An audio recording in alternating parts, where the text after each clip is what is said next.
আজকে কয়েকটা পরোটা বানাবো। প্রথমে ময়দাতে লবণ চিনির 1 ফুটুসখানি সাদা তেল দিয়ে ভালো করে ময়াম দিয়ে নিচ্ছিলুম। তারপর গরম জল দিয়ে পরোটাটা ভালো করে থাসা করে নিচ্ছি। এরকম করলে কি সুন্দর পরোটাটা নরম হয় দেখো। থাসাটা আবার যত নরম হবে পরোটা আবার তত তুলতুলে হবে।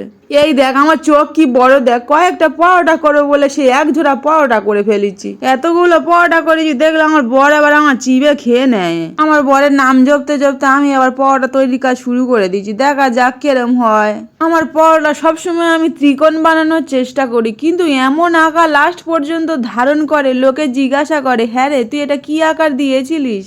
তখন নিজের মান সম্মান বাঁচাতে একটা কথা বলতে হয়, এটা একদম আলাদা, সবার থেকে আলাদা। সবাই তো ত্রিকোণ করে, কেউ গোল করে, আমি একদম অন্যরকম করেছি। আজকে আমার বরের নাম জপতে জপতে পরোটা শুরু করেছিলাম বলে একটা পরোটা ফুললুনি মাইরি, সবগুলো পরোটা ফুলে উঠেও ফুস ফুস করে সব হাওয়া বেরিয়ে গেল। আজকে আমাদের বাড়িতে আমার বরের এক বন্ধু এসেছে। সে কত স্বাদ করে বলল, বৌদি তোমার হাতের সেই নরম তুলতুলে পরোটা খাবো।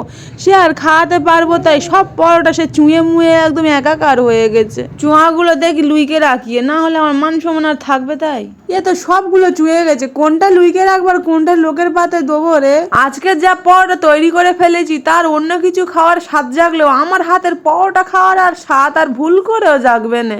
আমার এই পরোটার সাথে আমার বরের সেই বাদাম মাংস, আহা পুরো জমে যায় না, সে মাখন হয়ে গেছে। আহা এর স্বাদ এমন হয়েছে না, যে খাবে সে আমার বরের প্রেমে পড়ে যাবে। এ মানে মানে আমার বরের হাতের মাংসের তরকারির প্রেমে পড়ে যাবে। ডেলিভারির পরে কিরম যেন মোটা আর ঢেপসি মতো হয়ে গেছি। কত করে ভাবলুম যে এইসব আর খাবো নি, এবার একটু ডায়েট শুরু করব। কিন্তু আমার বরের জন্য সে ডায়েট শুরু করব বলে আর শুরু করা আর হয় না। আমার বর এত ভালো ভালো টেস্টি রান্না করতে পারে, এক্ষুনি যদি না খাই তাহলে রান্না করতে সব ভুলে যাবে না।